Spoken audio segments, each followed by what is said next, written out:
நம்ம இன்றைக்கி வித்தியாசமான ஒரு பணியாரம் பண்ண போகிறோம். இட்லி மாவு வந்து ஒரு 2 கரண்டி எடுத்திருக்கேன். இப்போ அதோடு வந்து உருளைக்கிழங்க வேக வச்சு இந்த மாதிரி அவிச்சு இந்த மாதிரி நசுக்கி வச்சுருக்கேன். அதையும் நம்ம போட்டுடலாம்.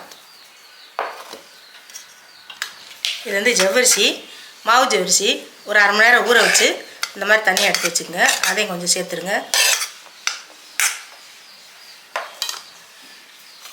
பெரிய வெங்காயம் பொடியாக கட் பண்ணி வச்சுருக்கேன். மல்லித்தலை, குடமிளகா, உங்களுக்கு விருப்பப்பட்ட காரியை நீங்கள் சேர்த்துக்கலாம். கேரட்டு. இப்போ எல்லாமே சேர்த்துட்டோம். இப்போ இதோட வந்து கம்பு மாவு வந்து ஒரு 2 ஸ்பூன் நல்லா போட்டுக்கோங்க தாராளமாக. இது வீட்டிலே அரைச்ச கம்பு மாவு. இதெல்லாம் போட்டு எல்லாமே சேர்த்து நல்லா மிக்ஸ் பண்ணிடுங்க.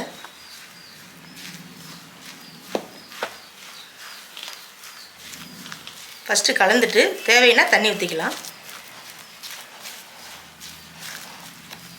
இப்போ கொஞ்சம் கெட்டியாக இருக்குது, கொஞ்சம் தண்ணி விட்டுக்கலாம்.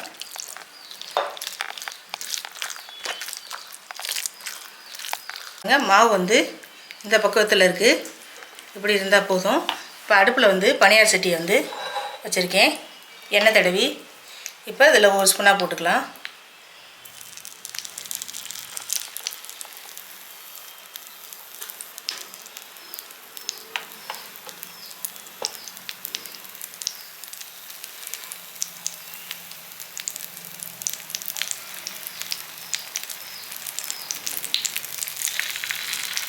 இதுக்கு ஒரு சட்னி வச்சு சாப்பிட்டிங்கன்னா ரொம்ப நல்லாயிருக்கும்.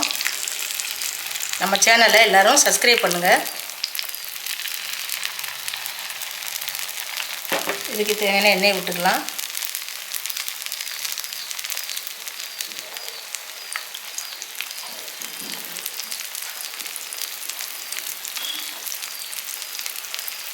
அப்படியே சிறுதீயில் வச்சு மூடி வச்சிடலாம்.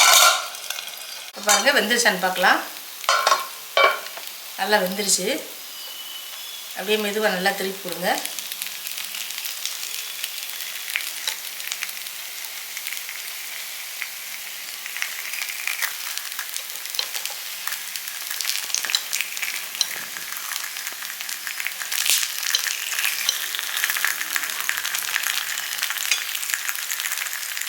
பாருங்கள், பார்க்கவே இவ்வளோ அழகாக இருக்குது. பணியாரம் ரொம்ப டேஸ்ட்டாக இருக்கும். டிஃப்ரெண்ட்டாக வந்து இந்த கம்பு மாவு வச்சு ஜவ்வரிசி வச்சு பிள்ளைகளுக்கு செஞ்சு கொடுத்தீங்கன்னா வழக்கமாக ஒரு பணியாரம் இல்லாமல் வித்தியாசமாக இருக்கும். இதை அப்படியே மூடி வச்சுருங்க. இன்னும் கொஞ்சம் வேகட்டும். வந்து பார்க்கலாம். பாருங்கள், நல்லா வெந்துருச்சு.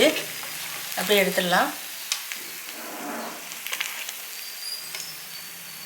பணியாரம் வந்து சுட சுட சாப்பிட்டிங்கன்னா சூப்பராக இருக்கும்.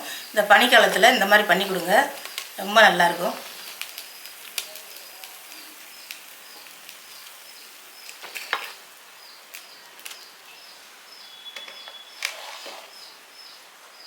அதோட இந்த ஒரு தக்காளி சட்னி அரைச்சிட்டிங்கன்னா ஒரு கார சட்னி, தக்காளி சட்னி, இது ரொம்ப டேஸ்ட்டாக இருக்கும்.